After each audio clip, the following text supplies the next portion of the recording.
From LinkedIn News, I'm Leah Smart, host of Everyday Better, an award-winning podcast dedicated to personal development. Join me every week for captivating stories and research to find more fulfillment in your work and personal life. Listen to Everyday Better on the LinkedIn Podcast Network, Apple Podcasts, or wherever you get your podcasts. Break language barriers instantly by translating up to 44 languages in real time with the HP AI PC, powered by the Intel Core Ultra processor. With the right tools, work doesn't have to feel like work. Learn more at hp.com/AI PC.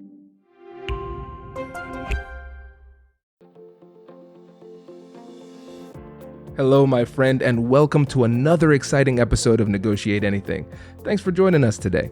With over 10 million downloads and listeners from more than 180 different countries, it's dedicated listeners just like you who have made Negotiate Anything the #1 negotiation podcast in the world. I'm your host, Kwhitney Christian. I'm a business lawyer, mediator, author, and the proud CEO of the American Negotiation Institute. Now, before we get into today's insightful conversation, I have a golden opportunity for those of you who recognize the power of negotiation in your professional lives. Have you ever found yourself wishing that you could navigate those high-stakes conversations with more confidence? Or perhaps you're looking to empower your team with the art of persuasion and conflict resolution. At the American Negotiation Institute, we've crafted specialized keynotes and workshops tailored for those very needs. We've transformed the negotiation skills of professionals worldwide, and we're eager to do the same for you. We believe the best things in life are on the other side of difficult conversations, and our goal is to help you improve your lives and the lives of those around you, one difficult conversation at a time. Don't let another challenging conversation leave you second guessing. Click the link in the description to discover how we can help you find confidence in conflict, negotiate better deals, and have stronger relationships. Because in the world of business, every conversation counts. And now, without further ado, let's jump into the interview. Whitney, thanks for joining us today. Thanks for having me. So how about you get us started by telling us a little bit about yourself and what you do?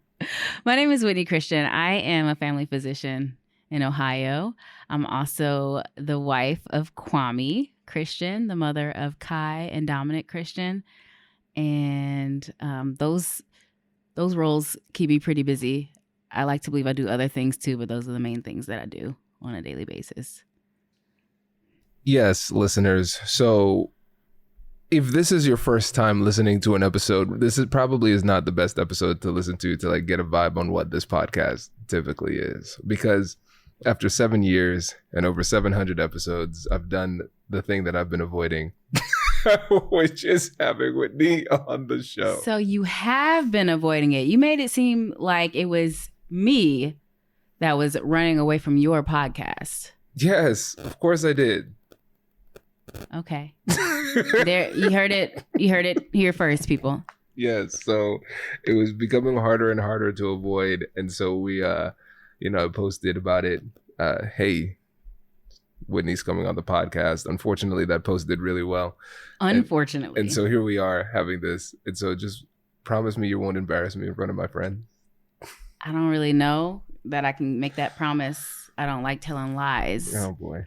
And I don't like making promises I can't keep. So I will say that I will be completely honest in this interview. So you be careful of the questions you ask me. Your honesty is the thing that concerns me the most.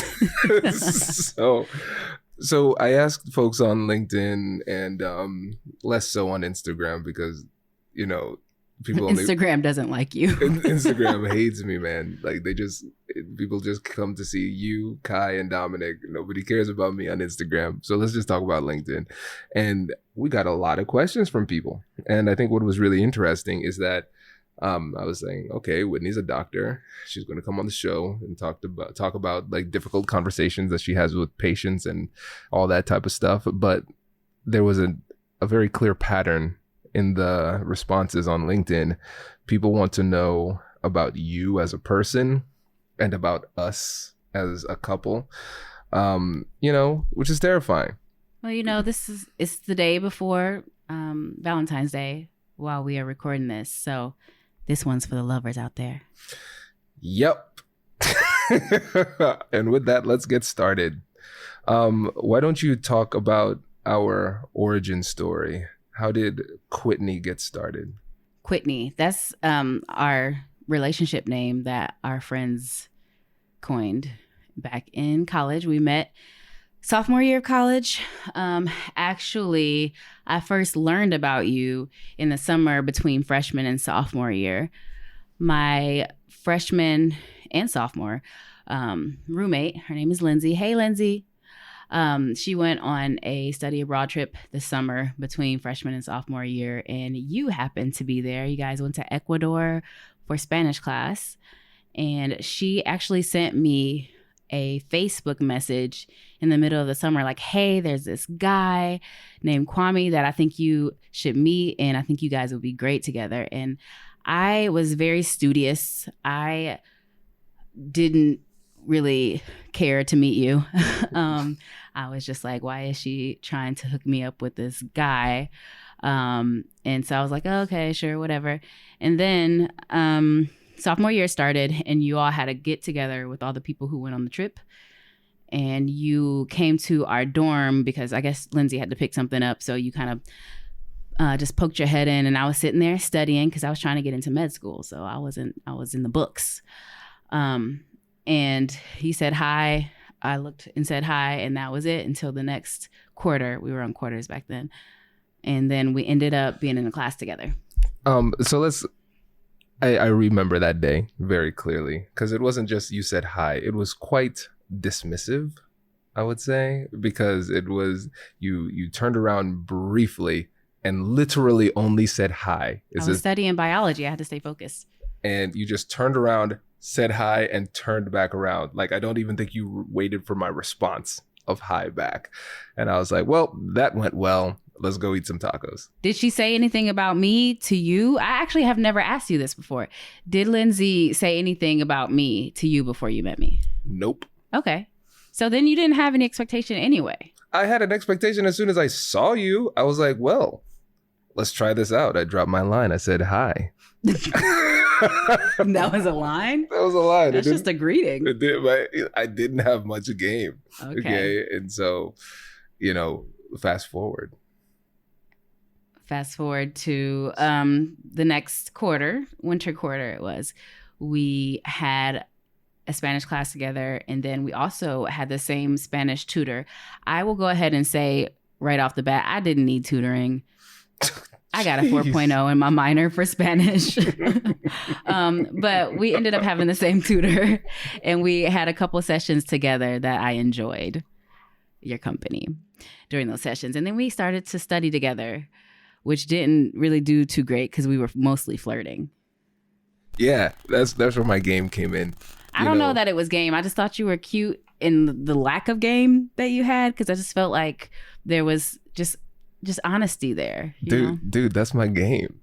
Okay, if that's what you want to call it. Yeah. I need to call it for my ego. Okay. But yes, that was it. Really, it was just saying, hey, you want to study, and those study sessions went well. They went well because of the chemistry we had. It went very poorly in terms of like actually studying. Unlike Whitney, I did not have a 4.0. I was struggling mightily. It's like I came back from Ecuador feeling really confident because I could speak really fluidly, but like the perfection of Spanish grammar was just destroying me. And we came up to the drop deadline because you're trying to get into med school. I'm trying to get into law school. And I'm like, where this Spanish minor is going, it's not looking good for me. Were you trying to get into law school at that time? Yes. You were pre-med at one point. Remember that? That was very brief. Yeah. Thankfully, because I was thinking I was in psychology. My major was psychology. I was thinking psychiatry for a bit. Yeah. And then I saw organic chemistry abuse all of my friends. And I was like, I want no part of this. I'll avoid it. But anyways, so we came up to the drop deadline, and I was like, I'm gonna have to drop this class. And I was talking to my tutor who wanted me to stick to it. And Whitney was there like, oh, maybe you should just keep on trying. And that was my way of saying that I like having you around. Yeah. And I stuck to it, and I managed to get a B. And the rest is history. I made it into law school. and your med school entry was never in question.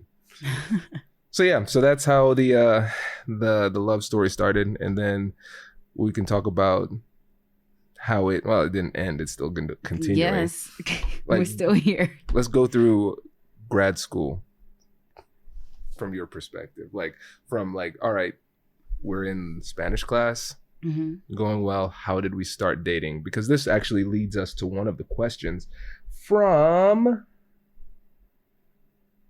Victoria, I believe. Yes. I'd like to see you ask her what happened and what did you say that left her the most starstruck when you were dating, for her to feel like you were the one. So, yeah, what was it? What did I say? Yeah, what did I say that left you the most starstruck? Okay, first of all, Victoria. Don't address the word starstruck. Just roll with starstruck. Okay, I was going to say I was never starstruck. I did like you. You were cute. There's that. I don't know if you have seen my husband, but he's very handsome and he's very chocolatey, and I like chocolate. So there's that. Thank you. Yeah, you're welcome. And then like I said, I didn't feel like you had game, because I think if you had tried to actually use what people call game, that would have been a turnoff for me. I liked that you seemed genuinely interested in me as a person, and we're not just running game. You wanted to hang out with me. You wanted to do things with me. You know, you acted the same around me with your friends or just me. So it was just you were genuine. Whereas a lot of other college guys are, spitting game. Yeah. I was incapable of it. But clearly it worked out. Yep. So I'm glad it worked out. Cool. So we got married on a busy day. So we got married the day I graduated from undergrad. Kwame actually graduated a quarter earlier. You graduated, what do we call it? Was it spring? Spring quarter. No, or I graduated like in March. Winter, whatever Something that was. like that. Yeah. You graduated the quarter before me, and I graduated when most people normally graduate, the biggest graduation. And then I was like, hey, why not, make it a real day to remember? Let's get married too. My family's already in town for my graduation. So let's do this thing. We like to be efficient. And my parents got married on graduation day. Dad from med school, mom from her PhD program, got married the same day. They were foreign, they were immigrants. So their family wasn't always in the country. So it made sense. All right, we're going to celebrate graduation, celebrate the wedding. I'm like, you know what? It worked for them. Let's just do it now. And now, I am very happy that we got married then, because seeing the price tags of what our friends are putting into weddings, it is I know. We were young and broke. So I was thinking of having, and I would still like to do this, we need to talk more about it, just like now that we're more established, another celebration of our union, like a vow renewal. I would like the record to reflect that I just talked about how great it was that we got married back when we were broke and we didn't have to spend money. And Whitney's like, I've been thinking about that too. And I would like us to spend a lot of money. Well, we'll talk more offline about this. Yeah. So, hey, everybody, when we launch this online course and community, please help a brother out, and so I could pay for this little shindig Whitney's asking for. Goodness gracious. So, Victoria, there's your answer. When I saw the word starstruck in this question, I'm like, this response is going to be hilarious. Okay. That was easy on you. I appreciate that. All right, so let's move forward. You're in med school. Mm-hmm. I'm getting my law degree and master's of public policy. Describe the relationship then. The relationship, as I remember it, was mostly like we studied. We went to our respective professional school classes. And then when we weren't in class, or I wasn't in rotations, so the third and fourth year of med school is rotations, then we just hung out together at home. We studied. We ate food. If we went out to a restaurant, we ordered one dish and shared it because we were broke. Yeah. That's what I remember. I do remember that, pulling that move all the time. Yeah. All the time. Because we would go out to eat like maybe once a semester or once a calendar year. It's or, like, at the beginning when you get those loans in, you feel a little bit rich. Yes. Okay, good. Now, I think after we get through med school, I think we could get to a really great question from Robert Kennard. What is the biggest thing you both had to negotiate while being married? Would you like to answer this one? No. Or okay. Oh, yeah, that's right. I'm the interviewee. You're the interviewer. Hands down, the biggest thing that we've had to negotiate is bringing another life into this world. After our first child, there is a sizable gap in age. So our oldest is 7 and our baby is 1.5 years. And the reason for that is, in the beginning, before we even got married, Kwame said he wanted 2 kids. I said I wanted 3. I was able to, be okay with the idea of 2. And then after the first one, Kwame had a real hard time, adjusting to fatherhood. And what it really was, he had a really hard time adjusting to the difference in attention he got from me when it was just us to when there was a baby. So after that first child, he was like, I am not trying to lose more of your time and attention. So he didn't want to have any more children. And it took 4.5 years to convince him to have another baby. And that's definitely the biggest. And now you're very happy. You love our babies, both of them. I'm going to go into interview mode right now. So tell me more about the conversation you had with your husband for the second child. What's the second child's name again? Dominic. Dominic. Beautiful name, by the way. Tell me about how you went about having that difficult conversation with your husband. I mean, I don't think there was just one conversation over the course of those years. It was just multiple conversations in your mind. That was just it. There was no like grander strategy or anything like that. It was just like keep on talking about it until he gives in. Was that like the plan? Not necessarily until you give in, but it's kind of like, oh, life is changing. Things are a little bit more easy right now. Maybe now is a good time to bring it up. Oh, this is actually quite fascinating. This is really interesting. Anything else that's coming to mind? I mean, Kai really wanted a brother. I remember that. Both of our mothers wanted another grandchild. Everybody wanted a baby except for you. Yeah. 100% true. Yeah, this is interesting. So what is it that you clearly have another idea that you're thinking of that I don't know what you're talking about? I mean, it just shows like the difference in how we think through these types of things. So like if it was a big negotiation for me, I would have had like a strategy laid out. I would have had like a sequence of conversations that I would have planned out. I didn't do that. Like I would have said in this conversation, my goal would be to do X, Y, and Z. But yeah, for you, it was just like persistence. Yeah. Yeah, fascinating. Yeah, so listeners, it became really clear like I was the problem. Like everybody wanted a baby, another one.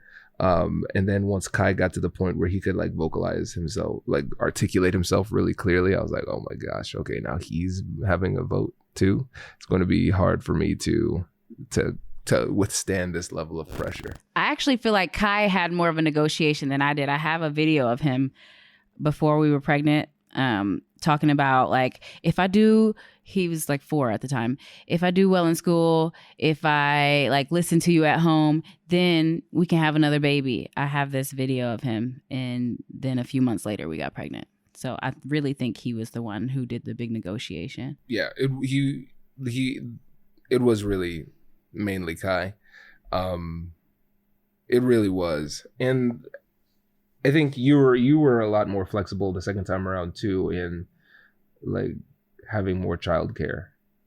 Yeah, I mean, we also had more money, so yes, more resources to dedicate to that. So I'd like to thank the American Negotiation Institute for sponsoring our second child. And also, like, I was finished with residency, so I have an attending salary instead of a resident salary. True. So. True. Okay. Yeah. No, that's right. That's right. Yeah. It was mainly persistence, but then also bringing in that persuasive voice of Kai to this negotiation. So that was the big one. Whenever people ask, like, "Oh yeah, there's a big age difference between the two kids," I was like, "Yeah, that is the extent of my negotiation abilities." You know. So yeah, there you go. So Robert, there's the answer to that question. Can I play something here? Sure. For Go the ahead. people? This is Here, I'll put it next to my mic. My okay. mic's better. It's this one right here. You see the one where he's peeking his head through? Yeah. Yeah. I turn this on. What are you saying? I want out water. And how are you gonna get it? If I write good and work very good, Uh-huh. so good, so hard on earth, Uh-huh. like so hard, 1,000,000,000,001 hard, Uh-huh. then I might be able to get a baby. Okay. And how are you gonna get the baby? By learning to not kick people people in the pee-pee. Was he kicking people in the pee-pee at the time? No, I think that what happened was you would wrestle with him, and then sometimes he would accidentally kick you in the pee-pee. He would do that all the time. I'm like, you're hurting daddy. It doesn't feel good. Yeah. And also, it's not good for you making more babies. So this is unreal. Simone, feel free to edit whatever you want. no, I think that should stay in. Oh my. That's just, scientifically true. That is very consistent with Kai. If I work really hard, like 100 billion% hard, then maybe I could. Yeah, and he was 4 at the time. He so, is and still working hard for what, man? I like it though. I like it. This is great. Okay, cool. Now, this is something that was brought up by my producer at LinkedIn Learning, Heather Schuler. She asked this question. And another one of my friends, Julia, asked a version of this question. So I'll go to Julia's version. She says that for her as an expert negotiator, she says the thing that people always ask me is, I bet Brad hates being married to a negotiator. And so for you, being married to somebody who is considered by some to be a negotiation expert, please lower your eyes. Your eye rolling, that's a microaggression, hurt me deeply. Okay, you can mail your Continue apology. the question, please. How does it feel to be married to a negotiator? Awful. I really appreciate what you do, like from a professional standpoint, but leave it outside. Leave it outside, you say? Yeah, because sometimes I know what you're doing and I'm just like, no, just have a regular conversation with me without using tactics, or just some of it is not negotiation. Some of it is, I feel that it might be like I'm on the stand and you're interrogating me, and I guess it's not called interrogating, but that's what it feels like. You're an attorney, you're trained to argue, and I don't like it. I'm trained to save lives and, help people live their best, healthiest life. And you're trained to argue with people. And that's not something that I always have interest in doing. So it sounds like your biggest challenge is with being married to somebody like me. Why are you smiling so much? You can hear the smile. Y'all hear that, right? Y'all hear his smile? I'm trying to be a good interviewer. Okay, go ahead. And not be defensive. So it seems like the biggest challenge is at times it can seem argumentative. Yes. I'm trying to think of a recent example without actually giving the specific example. Like you'll say something like, So, the other day, you came home. He was gone on a work trip. First of all, I never go on work trips. You were gone from Sunday to Thursday. I was exhausted. I barely when travel. you came back, I was at work, and you sent me a text message. Oh, can I please do the dishes tonight? And I'm like, just do the dishes right now. Like, you don't have to ask or beg me to do the dishes. I'm just like, okay, I'll play along. Yes, please do the dishes. That'd be great. And then, I get home. The dishes are still in the sink, whatever. He said tonight after dinner. Okay, great. And then we go to bed. The dishes are still there. And then the next day, you're like, well, I said after dinner. It's still after dinner. It is the next day, sir. It's after dinner. It's way after dinner. Like, well, you find these loopholes. Well, first of all, let's not conflate like my personal flaws and shortcomings with like my expertise as a negotiator. Okay, so let's get that on the table. And based on the way that you're describing the times when I'm annoying, it's not the negotiator part of me that's annoying. It is the lawyer part of me that's annoying. The lawyer part, yeah, definitely. Because negotiators don't argue. If I like wanted to persuade you, I wouldn't argue. But then sometimes, you get caught up in the fog of war, a conversation gets heated, and then I become a lawyer. And I know. And then you're like, no, just say yes or no. Answer the question, yes or no. It's not just a yes or no question. There are other things, there are other details that matter here. And you cannot cut me off from expressing myself in these other details. So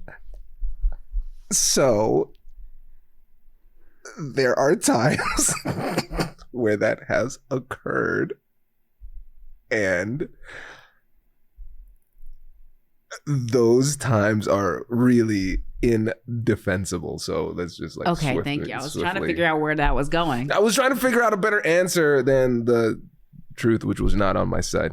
So yeah, I mean, yeah, sometimes I get a little lawyery. I'm sorry. Took 3 years of my life, so of schooling and then, practice. So sometimes I get a little cross-examining. Okay. But that's not me as a negotiator.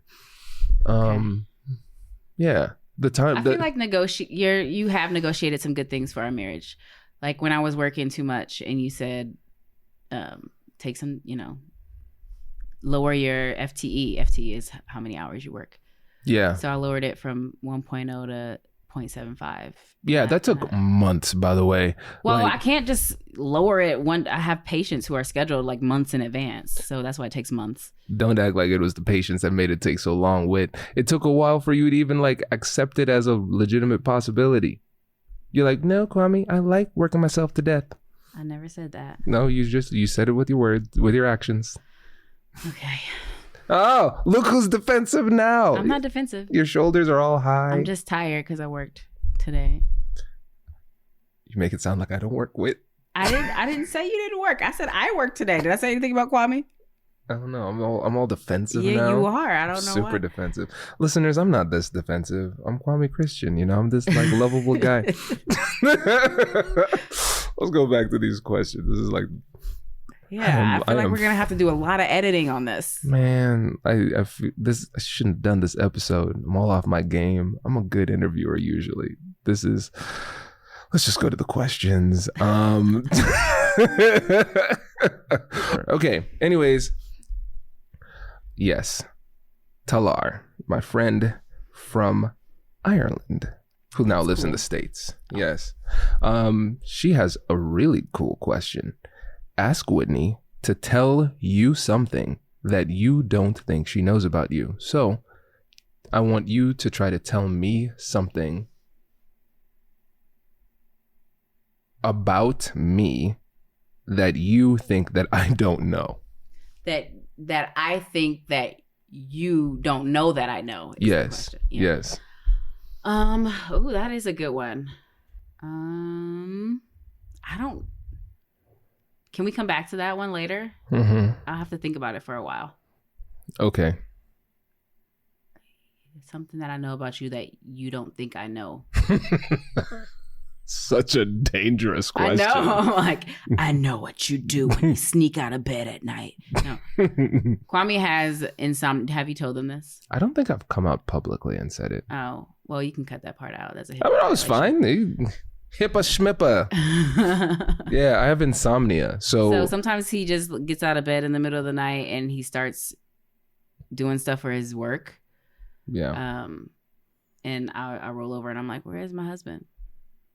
Yeah, the team is quite familiar with like the 2 a.m., 3 a.m. messages. Yeah, it's pretty wild. But yeah, usually it's not that exciting. I just go down into my man cave and try to sleep aggressively. Fun fact, trying hard to sleep. Not really good. Sleep harder, Kwame, sleep harder. Yeah, it doesn't I think work. you know that I know that you resent me for being able to sleep at like any moment at any time.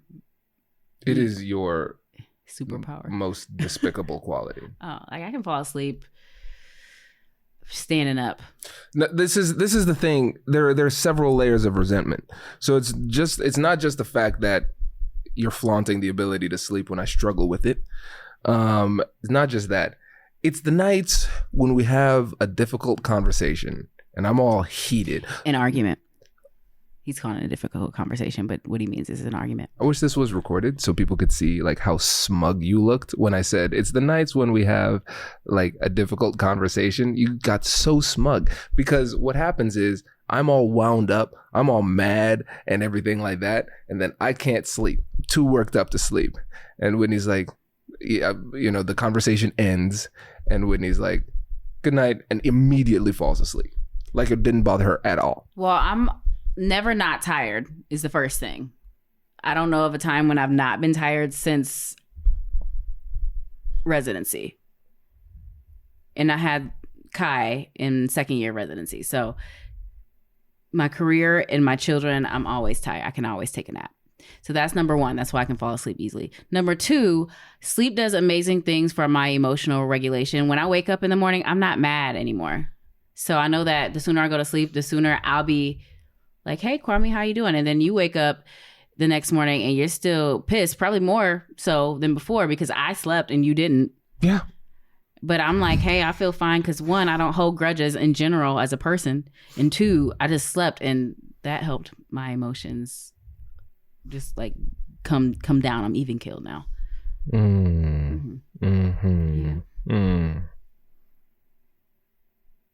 On to the next question. What is non-negotiable?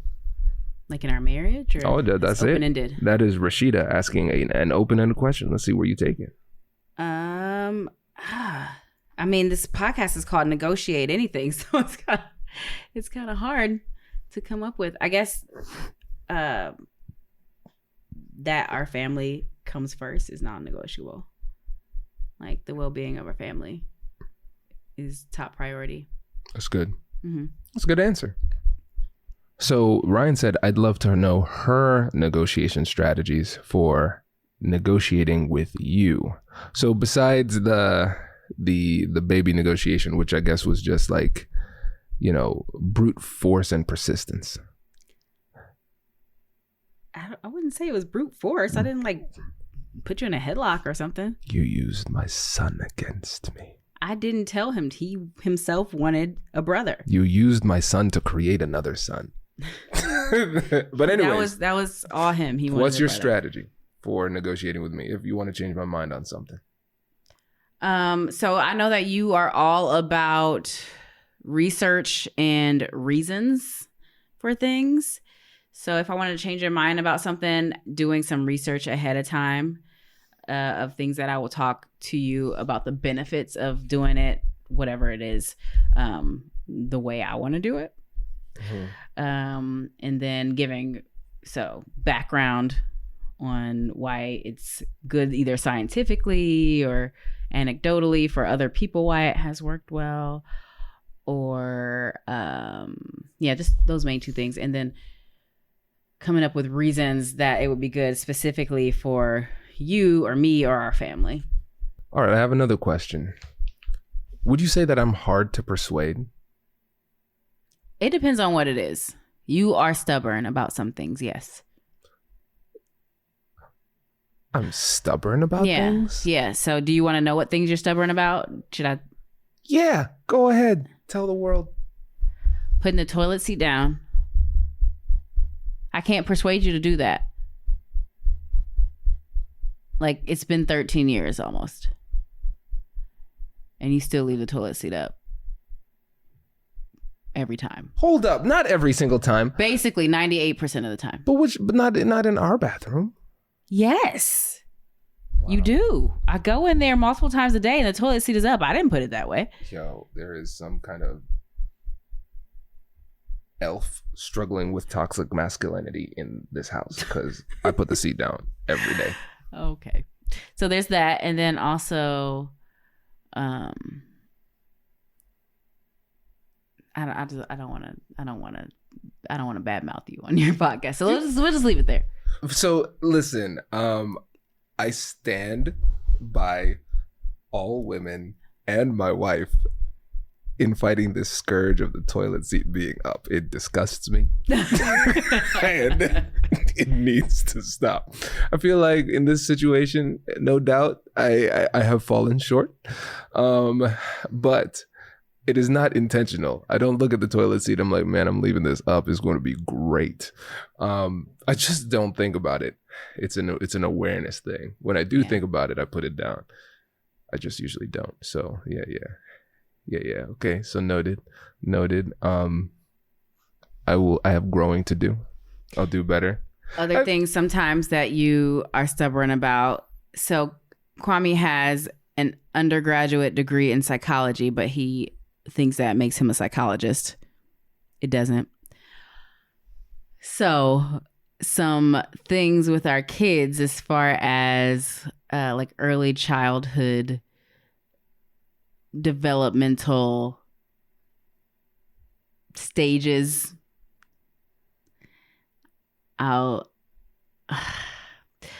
You'll want to do certain things and I'm like, no, like developmentally this is on track. And you're like, well, who's the psychology major? And I know about early childhood psychology and development. I'm like, but like I'm a family physician, so I actually like see pediatric patients quite often, not just my own children.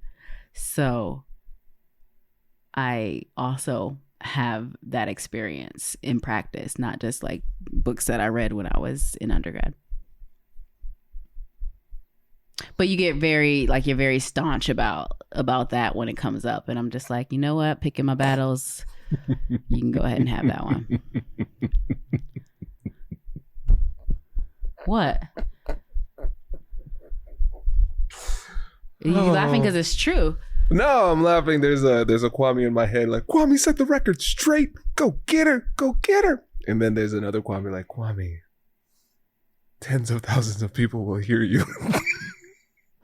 So there are these voices in my head. How do I respond? Yeah, thank you for sharing your thoughts. Mm-hmm. You're welcome.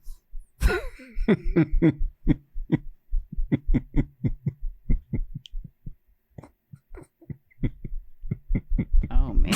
Oh that man. tickled you a lot. No, listen. I feel like I might regret doing this interview later. Great. How would you regret the interview? Because I feel like you're like taking mental notes about things to like use against me later. First of all, I never take notes. Never. You have an entire document on your phone where you just talk to yourself all day and you take notes. Who's going to believe that? The next question. So this question is from Solangel. I'm not sure if anybody has asked this question. However, what is something you each have learned in your professions that your spouse has been able to utilize and put into practice? So for me, as a lawyer and negotiation expert, clearly with questionable negotiation skills. No, you have wonderful negotiation skills. What have you learned from me?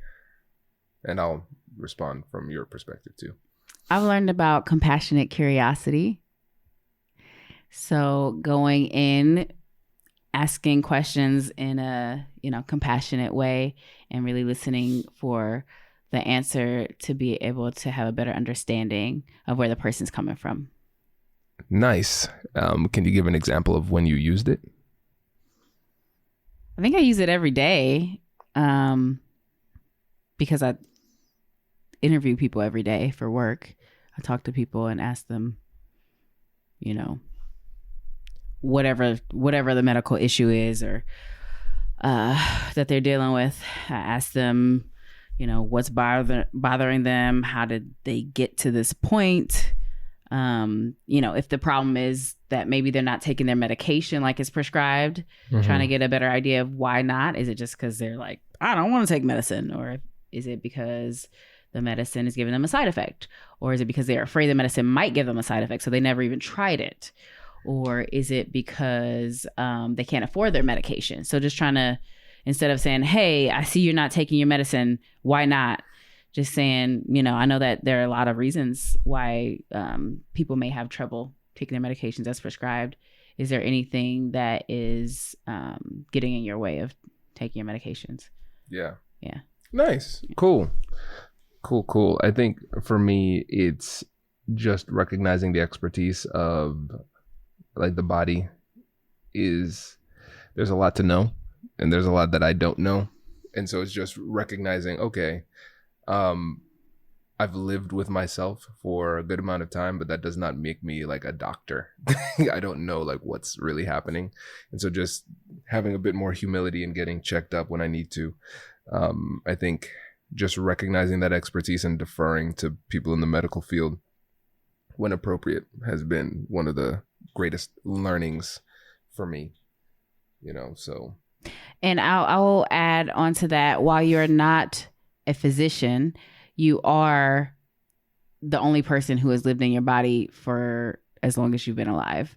So in that way, you're an expert on your own body. So if you feel like something's off, you should definitely advocate for yourself to get it checked out and get an answer and hopefully a treatment that works to make you feel better or to resolve the problem or to manage the problem. So you said you're not a physician just because you lived in your body, but you do know your body better than other people. Right. Know your body. Okay. No, that makes a lot of sense. And that's right. I think it's that blend, like, because what I would often do is I would feel something like, this feels kind of off. It'll probably be fine, and then just moving on with it. But you push me to get checked up, which is good. And also when I'm like, I mean, you're a doctor, just look at me. Make sure I'm okay, and you never let that slide. So I appreciate that. I see another good question from Julia. She is the question queen right now. Can you think about times where negotiation and conflict resolution skills have helped us in our marriage? Oh, yeah. Yes. Are we talking about specific examples? Yeah, go ahead. I think something that I learned from you in negotiation is kind of acknowledging and legitimizing other people's feelings and experiences. So trying to come at the conversation that way first. Like, I'm upset about this, or I feel, we left things at a bad place, but when we come back to the conversation, trying to not only talk about how I feel in it, but acknowledge how you feel in it and how that might affect, your decision making in this, or kind of what you would be open to as far as negotiating the subject. Nice. Does that make sense? Yeah, okay. It definitely does. Yeah, the validating and acknowledgement, that goes a long way, because otherwise I would have felt, a lot of times I would feel the need to kind of like impress upon you like how I'm feeling. I'm feeling mad, I'm feeling sad, I'm feeling disappointed, I'm feeling lonely, I'm feeling hurt, whatever it happens to be. And I think earlier on in the relationship, you would just say like, yeah, I'm tired because I'm in residency and residency hours are wild. This is what I have to do. And I'm like, I understand the fact. I'm talking about how I feel about this. Mm-hmm. So now you do a much better job of acknowledging that, which I appreciate. Yeah, and I think that's helped our marriage and our relationship when I acknowledge that and validate that, while it's true that I'm tired because I worked an 80-hour work week in residency, or now I'm out of residency, I don't work like that anymore. I worked, 36 hours at my job and then came home and took care of the kids. What? You've never worked 36 hours because I don't work 36 hours at my job? No. Per week? That's how much you're at the office. That doesn't count. You're not counting the like. Oh, I thought you were saying I work less than that. I was like, excuse me, sir. No. Okay. No, you like that's if you I do work more than that. But I'm just saying I don't work as much as I worked in residency, and then I come home and I do stuff with the kids, take care of them. And then so I'm just like, I'm tired. This is true. But also you have feelings and needs, and it's nice that you want to spend time with me. That's something that I would want my spouse to want. So just trying to acknowledge and validate that and then act on it. Saying like, okay, these hours are dedicated for Kwhitney time, or, let's plan a date night regularly so that you don't feel that way. Even though I'm tired, we can just carve out this time and it'll be protected. This conversation reminded me of another conversation that we had. When we think about persuasion, I'd be interested to hear, like, if you're trying to persuade me, we talked about the negotiation strategies, things like that. But if you're trying to persuade me, like, that there are certain specific, like, Kwhitney strings to pull that can persuade. I see your Kai smile creeping onto your face. What is the question, sir? Because the question is, when you think about things that motivate me, things that make it more likely for me to do what it is that you want, like when you think about persuasion, like what comes to mind? How do I persuade Kwhitney? Sex. Not where I thought you were. That's why I was smiling like that, because I thought that's what you were getting. Is that not the most persuasive thing for you? You said at the beginning of this interview, you said, don't embarrass me. I said, I cannot promise that. I will be completely honest. That is the complete 100% honest answer. And it's also a fact. Dr. Whitney Christian, we thank you for your first the conversation.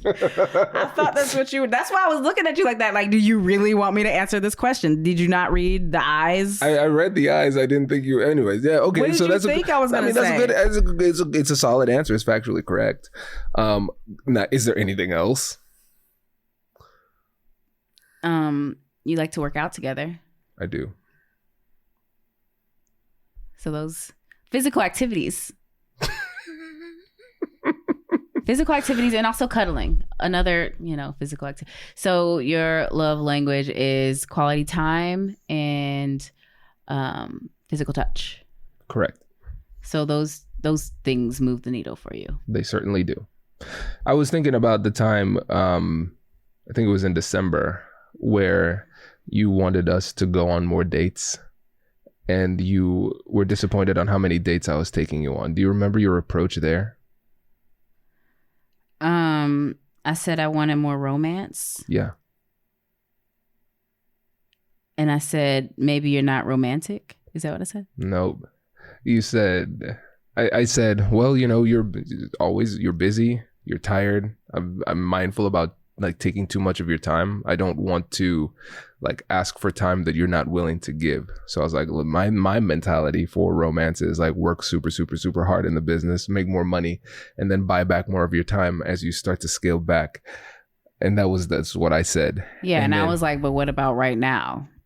Yeah. This week, next week. I don't that's going to take time. I want romance now. And then I said to that, I was like, I thought you were too tired to go on these types of dates and stuff, but now I know, so that's good. But there was one thing that you said. You don't remember. You'll remember once I said it. You said, yeah, because I'm getting a lot of beta vibes from you right now. You remember texting that? Yeah. I was like, beta? Excuse me. Kwhitney Christian is not a beta, whatever that means in this context. I'm going to romance the hell out of you now. Yeah. I was romancing you. I do know that I can say certain things, and usually I reserve those, But sometimes it's necessary to get the desired outcome. The ego. Yeah. The ego is there. Yeah, the ego can be there. It's like, really? And I know I'm getting played. Sometimes I got to make a point. Mm-hmm. Unbelievable. So then you took me to Cancun for my birthday, so that worked. It was great. It was a nice date. It was a very nice date. How, as a doctor, do you balance being a successful doctor, clinical professor as well? So you have students that rotate with you. You have 3 children. Are you calling yourself a child? Why are you saying 3 children? At times. I appreciate you acknowledging that, because I wouldn't have said it because, like I said, I'm not trying to disrespect you on your own podcast. Listeners, did you hear what she said? It's not that she doesn't want to disrespect me in general. She's like, not on your podcast. That's like coming in somebody's house and then like coming in their house and disrespecting them and starting a fight in their own house. Yeah, that happened. Yeah, that was Christmas. Yeah, that was Christmas. I will bring that up to the dawn of to the end of time. We don't need to get into that. That's family business. Coming into my house. Okay. All right. Moving on. What was the question? I forget, but this answer has been great. So, how do you balance with extreme difficulty and actually, probably not at all? How do I because I feel like there's always going to be something that gets the short end of the stick. So yes, I'm doing all these things, but I never feel like I'm doing all of them to the best of my ability or to the point where I'm satisfied. So for example, we talked about how sometimes Kwame would feel lonely or like we didn't have enough time together. So sometimes it would be our relationship that suffered because I was so busy. Sometimes it would be, I want to be home to see my son get off the bus. But I can't because the clinic ran late. And so somebody's there to get him off the bus, either Kwame or his mom. But I would like to be home more. But that's not always possible. And then otherwise, last week was a crazy week. Kwame was traveling. So, I got a call from the school. I had to pick Kai up from school, because he was sick. So, I'm not going to spend extra time at work to get my charts closed. I got a call in the middle of the day 2 weeks ago that Kai had injured himself. And so I had to cancel patients to pick him up from school and take him to be checked out that day. So something is always going to win. And that means that something else is going to lose. But you just have to choose at the time what is the most important thing. And then knowing that you're going to come back to the other things when you can. So I don't know that that's balanced. That's just, you just have to make choices and then know that something is going to suffer just temporarily. And then you'll come back to it and try to pick it up when you can. Yeah. No, that is really good. I have another one from Joshua Mitchell. What advice do you have for people who are resolving conflicts in a marriage or a relationship? Know that there are seasons for everything. So I don't know, everybody's conflicts. Some conflicts are probably insurmountable and maybe you shouldn't stay together. And now, this is not me giving relationship advice, but there are seasons in a relationship. There are different things that you may have to overcome. And if you feel like your relationship is worth it and that it is something that you can overcome, just know that you're going to have to work at it and it won't feel like this always. Great advice. And then also, things can get better and then they can get bad again because we're humans. That's for sure. It's not going to be like, oh, everything's better and now it's smooth sailing forever. There are seasons. That is true. And sometimes you have to be very patient. Elaine has a great question here. What would you coach me to do differently to make me a more effective communicator?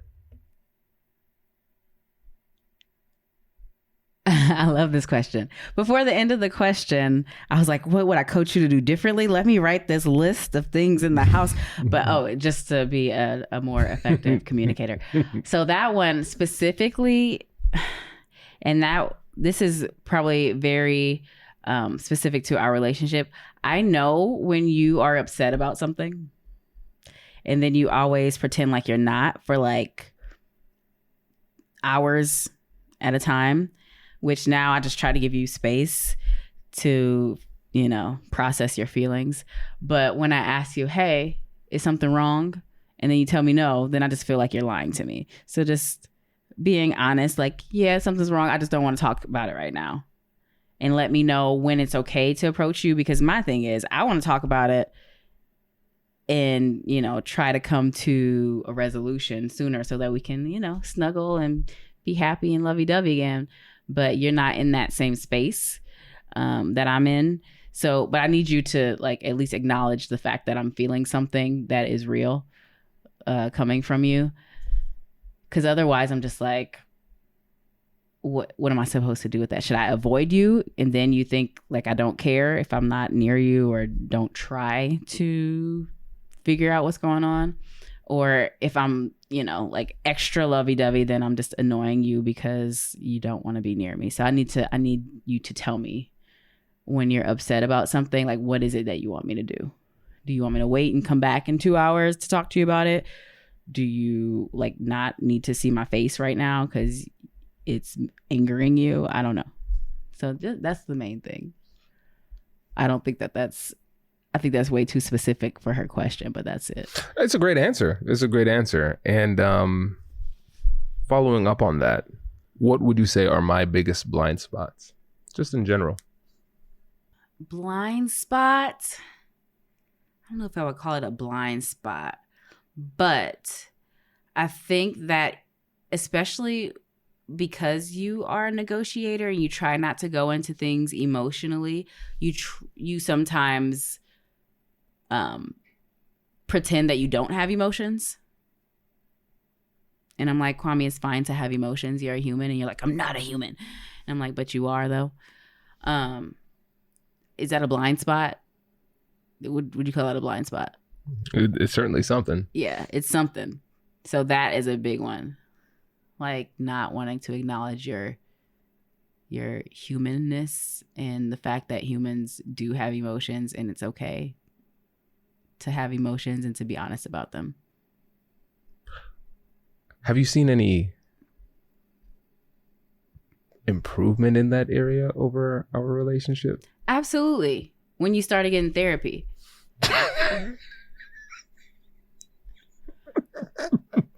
Do you not want me to answer these questions honestly? No, I do want you to answer the questions. I don't know. I don't have wives on my podcast that are married to me. Okay, so like this is a new experience and I'm responding with awkward laughter. Let's go to another question. This one is from Aramide. So Aramide says, what is one negotiation skill or tactic that is helpful for better parenting? So I think different stages of children, the answer may be different, but giving the child the choice of this versus that when you know that both of those things need to be done. Like, do you want to brush your teeth first or do you want to take your bath first? Both of those things are going to get done, but giving them the choice of what order to do it in helps them to feel like they have more control. And a lot of times for kids, that's one thing is like they get told what to do all the time. So giving them the ability to control something is really a gift for them, a plus. They really like it. There's probably other stuff, but I found that one, especially for like 3 or 4 year olds where they're really trying to assert their independence and test the boundaries. But you still need to brush your teeth and you still need to take a bath. Nice. Options do work really well. I'm going to take a spin on Patrick Tinney's question here, because he wanted you to ask me, how would you rank my top 2 negotiation personality styles? But I'm going to turn this on you. When you think about yourself as somebody who is a communicator, when you think about your style, when are you at your best and when are you at your worst? I'm at my best if I have gotten rest and I have my basic human needs taken care of. So if I'm not hungry, if I'm not sleepy, if I'm not in pain, I'm going to be a better communicator and I'm going to be a better listener. And I'm going to be more patient. If I am tired, if I am hungry, if there's something that is bothering me physically, if there's something that's bothering me emotionally or like mentally, something is going on, I'm not going to be a good communicator. I'm not going to be a good listener. I'm going to revisit a question that I asked you a couple weeks ago. Oh.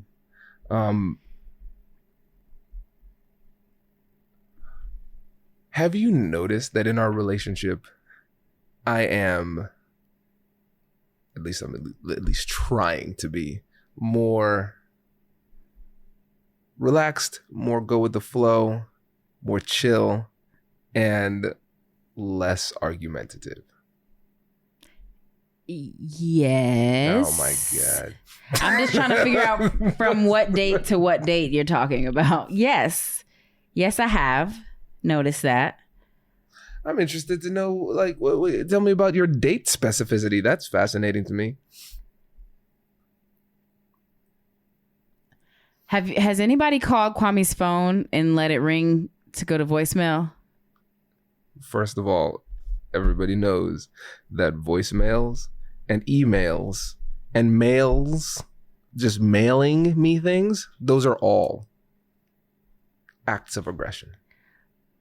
But you own a business, so you're gonna receive correspondence. I do. So you have to deal with that. Introducing the HP AI PC, your powerful AI assistant. Easily search through personal files, gain valuable insights, and make smarter, more informed business decisions. Unlock the future of work today with the HP AI PC, powered by the Intel Core Ultra processor. With the right tools, work doesn't have to feel like work. Learn more at hp.com/AIPC.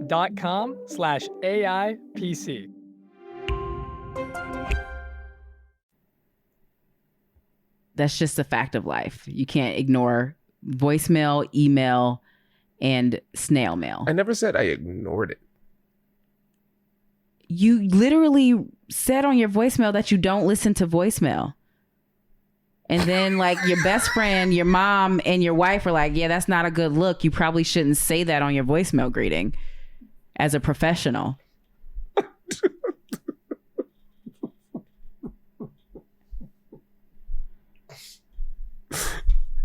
How is this an answer to my question of, oh, I see.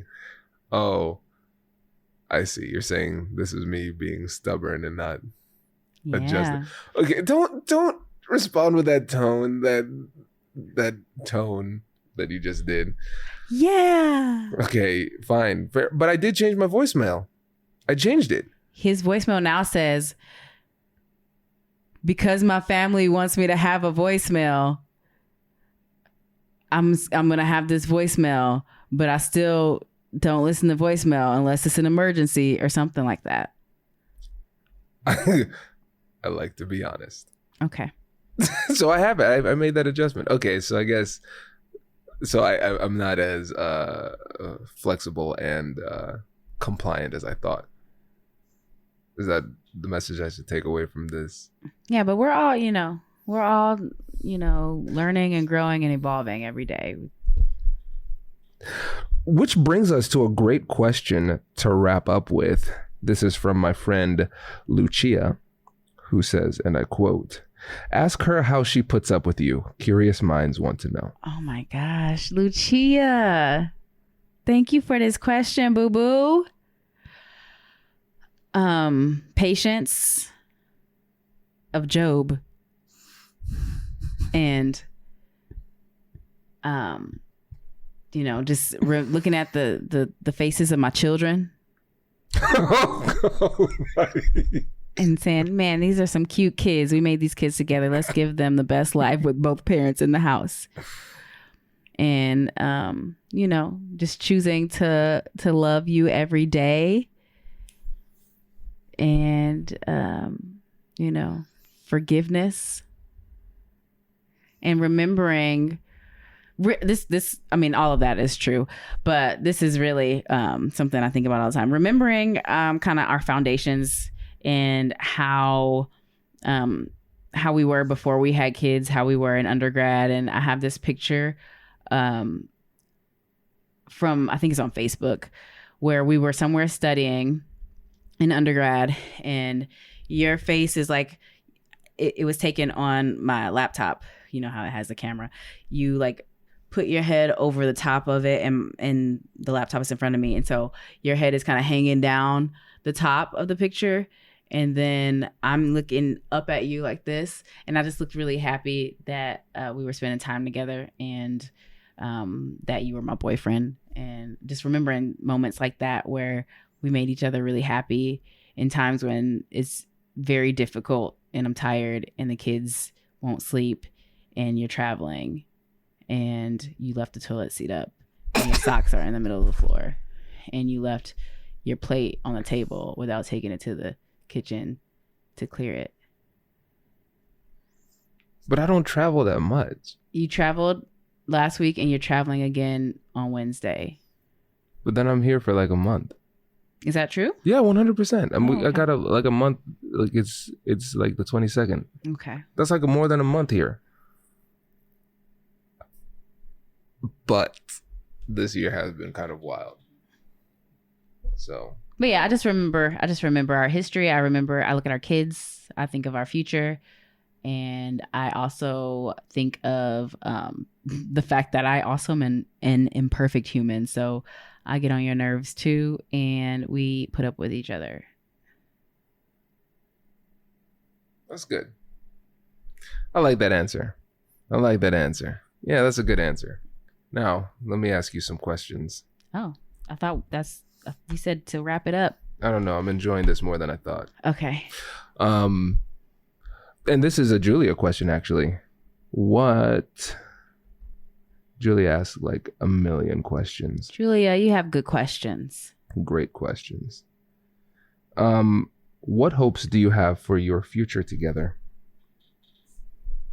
I hope to grow old together. But like be like some really ripped older people. So grow old, but still, lift weights at the gym. Because I see some old people at the gym and they're still at it. So there's that. And I want to travel the world together. And I want to... We haven't taken our kids on any international trips. We need to get that. We need to get on that. So yeah, travel with the family. Yeah, I'd like to take you on these trips because I'm on the road like every week. I don't travel too much. Remember you said that a few minutes ago? Yeah, once a week. And then you just said I don't travel too much, but I'm on the road every week. Yeah, that's not too much. It's just frequent. It's not like 1 day per week. It's like 3 or 4. That's like half of the week every week. It'd be great if you could come on these trips, though. Yeah. That'd be nice. So that could be a future. Kwhitney on the road. Yeah, and our kids. Yeah. Also, give us feedback on this podcast that I was afraid to do for almost a decade. It is officially going to be like the longest podcast we've ever done. I feel like people aren't going to listen to it because it's really just us talking. Yeah, let us know. You could be like, hey, man. I didn't learn anything from this podcast. Never again. Never again. We just want you for the tips. Yeah. So, I accept all feedback. Just don't leave a bad review. Just tell me. just send a message. Just send a message on Don't LinkedIn. mess up his stats. Yeah, don't people, mess with the please. stats. If you really are a fan. Could you imagine if somebody made it this deep in an episode? They're like, man, 4 stars. Boop. No. No, don't do it. Just don't review. Cool. So what do you see your future looking like professionally? Because it sounds like you're working a lot and you would probably want to change that. You're so funny because I know why you're asking this question. What? What? Yeah. I work full time now, and I wouldn't mind being part time so that I could spend more time with my husband and my children and travel more. So I see that happening at some point. I'm not sure when. I thought of maybe traveling and practicing medicine in different places we travel if I could be of service somewhere else. But I don't really know all the rules surrounding that since, medical licenses don't travel across states. So, yeah. Nice. Well, yeah, I think that's great, and we'll do our best as a community of global negotiators, me and the people listening, to try to create that lifestyle for you. So I'll try to make that happen, and buy some more of your time back. And who knows, maybe you could be on more podcasts. Oh, let's demo this idea that we came up with last year. Whitney and Kwame doing a podcast. Is that not what we've been doing this entire time? This is a single episode. I'm talking about creating a show, you and me. You remember that? Yeah. Yeah. That was going to be traveling? Yeah, it was going to be about like us being busy professionals, finding time to still be lovers and friends and be parents and travel and have fun and things like that. But also like conjoining that with like a more robust YouTube presence. Yeah. So yeah, if there's any interest in that, let us know. I promise I'll be less awkward. I can't wait to get back to like a normal episode where I can, sound smart again. That'd be nice. Did I make you nervous? Girl, I'm always like never nervous. I'm always never nervous. English is my language. Crushing the English today. But anyways, thanks for listening to the Negotiate Anything podcast. We'll catch you in the next one. Say like and subscribe and stuff. Like, subscribe, and leave a comment. 5 stars only, though. What a noob. You don't like a podcast. You just subscribe. Said say like and subscribe. It was a trick. You literally said that. It was a trick and you fell for it, and it's quite sad. So you know what's going to happen, though? What? I got a taste of this. I'm going to make my own podcast, and I'm going to have more listeners than you. I'm going to steal your listeners. They're going to stop listening to your podcast. They're going to come over to mine. It's funny because you've started a podcast like 18 different times. No, I've started a podcast twice, and I just didn't have time to dedicate to actually putting out regular episodes. How many episodes did you record? 3.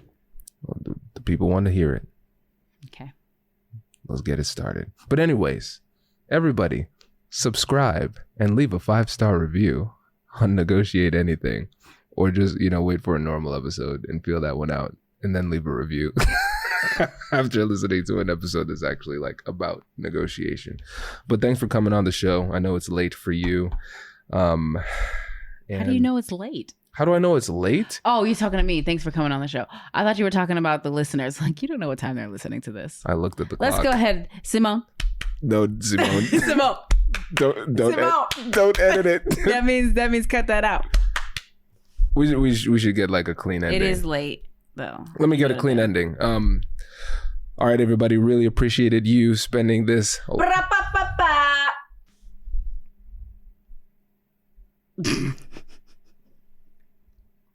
You see, this is the stuff that people don't like right there. That's really loud. That was really loud. All right. Back up. All right, everyone. Can you stop? I'm not doing anything. I'm just watching you.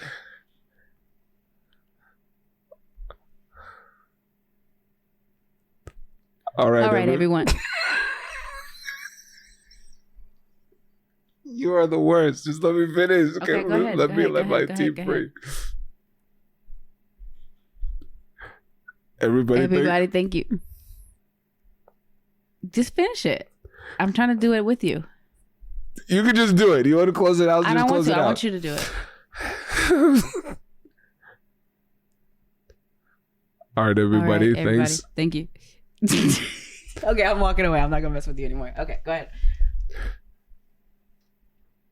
All right, everybody. Thank you for bearing with us during that episode. We appreciate you. And people have been asking for it. I hope you liked it. And I'll catch you in the next one. Congratulations, you've just joined an elite club. By listening to a full episode, you're now officially on the Negotiate Anything team. So welcome aboard. What most team members do is they subscribe to the podcast because that allows them to automatically get the latest episodes of the show.